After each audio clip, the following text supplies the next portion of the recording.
And joining us now, Yuriy Ostapyak. He is currently overseeing humanitarian and infrastructure aid in Ukraine. Yuriy, it is wonderful to have you on the program. Thank you. Yeah, thank you for having me. So I know you're from Ukraine. What has been your interpretation of what's unfolded thus far? I know you have many loved ones still in Ukraine now. Have you been getting a sense of their feedback and the mood on the ground as well?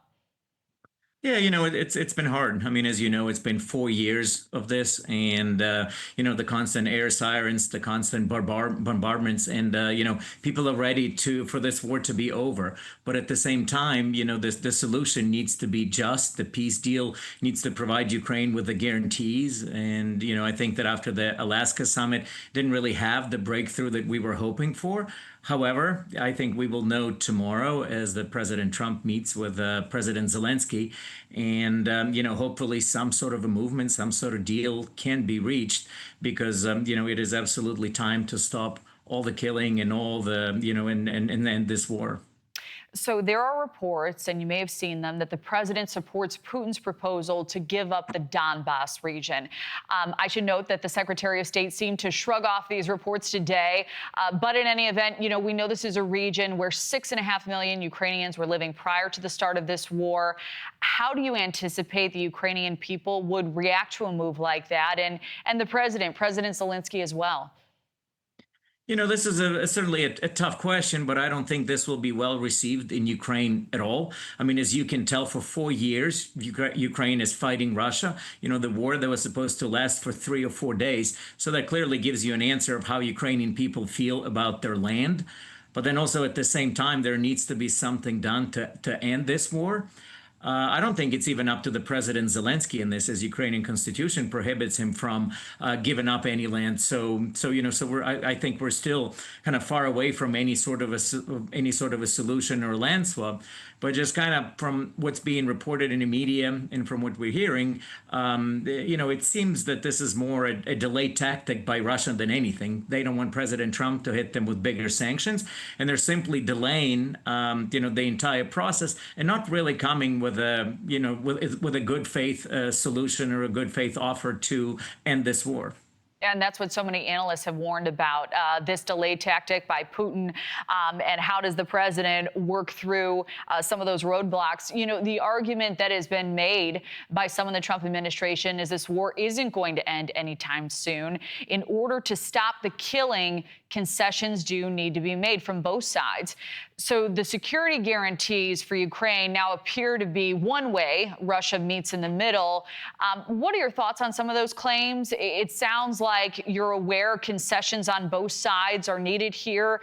And are there some that you believe would be more palatable for the Ukrainian people overall? Yeah, I think, as you mentioned, I think the biggest thing will be a security guarantee. We certainly don't want to be in a situation like this 2, 3 years from now, 5 years, maybe after President Trump is out of the office, or after, Russia rebuilds, part of their military that they have lost. However, I think that the President Trump is making a real effort to end this war. As I've mentioned, this is 4 years in the making, and he is trying to make even some more kind of unpopular, potential solutions, but something in order to end this war, because, whatever happened in the past just hasn't necessarily worked. It's been a kind of a really slow grind, and just like with any situation, I mean, there will need to be some sort of a compromise by both sides. But right now, it just doesn't seem that Russian position has shifted at all since the beginning of the war, and they are kind of okay with this slow grind down. They are on the wartime economy. However, it's showing cracks, and I think that the way to really force them to the negotiating table is through economic sanctions, continue to hit their energy, and to continue provide Ukraine with military assistance. Yeah, can the U.S. exploit those cracks in a sustainable way?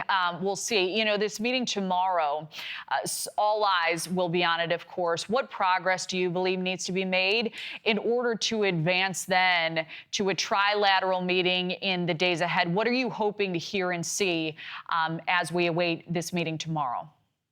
Very, very hopeful and cautiously optimistic. I'm extremely happy and grateful that, such a big contingent of European leaders is coming to show their solidarity. So to show that Ukraine is not alone and that Ukraine will not be forced into some sort of a, peace deal that is not good or does not, protect its main interest. So I am very hopeful and, really hoping that some sort of a ceasefire and then kind of a real negotiations can begin. The real negotiations, meaning where Ukrainian side is respected, and and Ukraine does not need to make just unilateral land concessions in exchange for either weak security guarantees, because as Ukraine gave up a massive nuclear arsenal in exchange for these security guarantees that then didn't work, and this war certainly would not have started or would look very different if that didn't happen. So I think that there will need to be a real